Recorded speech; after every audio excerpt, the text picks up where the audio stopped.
한국경제신문 7월부터 막히는 영끌 신용대출 미리 받을까? 본 기사의 내용은 한국경제신문 정소람 기자의 기사 내용입니다. 솔로몬 스토어의 신현기입니다. 본 내용이 좋다고 생각되시면 구독과 좋아요 눌러주시면 저에게 많은 격려와 힘이 되어 좀 더 좋은 내용으로 보답하겠습니다. 7월부터 막히는 영끌 신용대출 미리 받을까? 개인별 DSR 40% 시대 자금계획 TIF 시가 6억 초과 아파트 대상 서울의 84%. 연소득 5천만원 직장인 7억 집 구입대 주택대출 2억 8천만원 2억 3천만원. 10년이던 신용대출 산정 만기 단계적 축소 자금 급할 땐 올 7월 전 신용대출 받아야 DSR 영향 없는 이 적금 담보대출도 대안.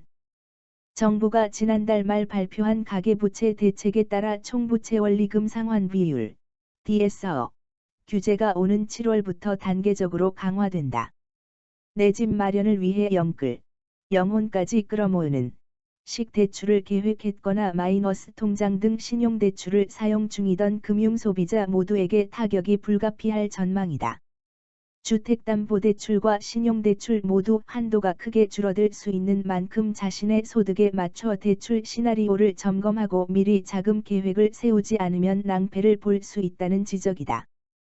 개인별 DSR 40% 대상 확는다.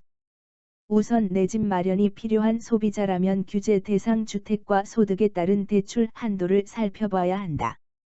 지난달 발표된 대책에 따르면 7번지월부터 투기지역 투기과열지구 조정대상지역 등 규제지역의 시가 6억 원 초과 주택을 담보로 대출받을 때 차주별 DSR 40% 규제가 적용된다. DSR이란 주택담보대출, 신용대출 등 모든 가계대출의 원리금 상환액을 연소득으로 나눈 비율이다. 지금까지는 은행별로 DSR 평균치를 40%로 맞추면 됐다. 투기지역 투기과열지구 내 시가 9억 원 초과 주택을 살 때만 개인별 DSR 40% 규정이 적용됐다. 이 때문에 개별 소비자 입장에서 40% 넘게 대출받더라도 별 문제가 없었다. 7월부터는 차주별 DSR 적용 대상이 전체 규제지역의 시가 6억 원 초과 주택으로 넓어진다. 서울 아파트의 약 83.5%, 경기도 아파트의 약 33.4%가 적용 대상, 2월 기준, 이 된다는 설명이다. 신용대출 문턱도 더 높아진다. 기존에는 연소득 8천만 원 이상인 사람만 1억 원 이상 신용대출을 받을 때 DSR 40% 규제를 적용받았다. 앞으로는 소득과 상관없이 1억 원 이상을 받으면 규제 대상이 된다. 내년 7월엔 총 대출 2억 원 초과, 2023년 7월엔 1억 원 초과인 개인으로 DSR 규제 대상이 점점 넓어진다.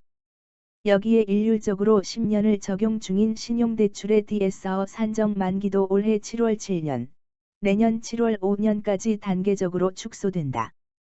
산정 만기가 줄어들면 1번지년에 갚아야 할 원리금이 늘어나기 때문에 DSR 값도 확 빈다.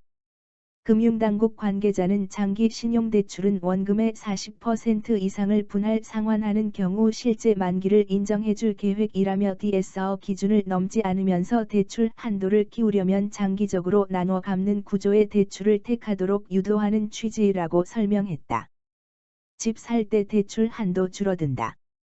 이번 대책으로 잠재 주택 구매자의 대출 한도가 줄어들 수 있다는 게 전문가들의 분석이다. 예를 들어 연소득 5천만 원에 현재 연 3% 금리로 5천만 원 한도의 마이너스 통장 대출을 사용하고 있는 직장인 A씨의 사례를 살펴보자. 수도권 규제지역에서 시세 7억 원짜리 아파트를 구입할 때 지금은 주택담보대출로 2억 8천만 원을 빌릴 수 있다. 하지만 7월 이후에는 A씨의 대출 한도가 2억 3천만 원으로 18% 줄어든다. 개인별 DSR 40% 규제가 적용되는 데다 10년으로 일괄 적용했던 신용대출의 산정 만기가 7년으로 축소되기 때문이다.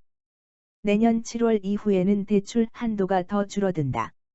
DSR을 산정할 때 신용대출 만기를 7년에서 5년으로 더 줄이기 때문이다. 이 경우 DSR 40%에 맞춰 A씨가 빌릴 수 있는 주택담보대출은 1억 7천만 원이다. 현재보다 40% 가까이 깎인다. 전문가들은 연소득 3천만 원 미만인 중저소득층은 한도가 더 많이 줄어들 수 있고 1억 원 이상 고액 연봉자는 상대적으로 타격이 덜할 수 있다며 자신의 소득과 미래 소득을 가정해 대출 시나리오를 미리 짜볼 필요가 있다고 조언했다. 신용대출도 미리 받는 게 유리. 신용대출 문도 단계적으로 좁아질 수밖에 없다. 예를 들어 연소득 5천만 원인 직장인 B씨는 현재 2억 8천만 원 주택담보대출, 금리 연 2.7% 30년 만기 원리금 균등분할 상환을 보유하고 있다.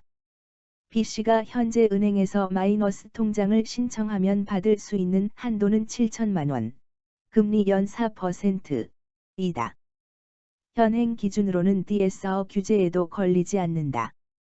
그러나 내년 7월부터는 모든 대출을 합쳐 2억 원이 넘으면 DSR 40% 규제를 적용받기 때문에 문제가 생긴다. 이때 40%를 맞추려면 마이너스 통장 한도가 2,600만 원으로 줄어든다. 현재의 절반이 안 되는 수준이다. 이 때문에 필요하다면 7번지월 이전에 대출을 미리 받아놓는 것도 방법이다. 기존 대출을 연장만 할 때는 DSR을 새로 산정하지 않기 때문이다. 단 이미 다른 대출이 있는 상황에서 7월 이후 새로 대출 받으려면 규제가 적용된다. 한 시중은행 관계자는 이미 주택담보대출이 있는 상황에서 신용대출을 받으려고 할 때 타격이 클 수 있다며 내 집 마련을 위해 주택담보대출 외에 추가 대출이 필요하다면 신용대출을 미리 받아놓는 것도 방법이라고 말했다.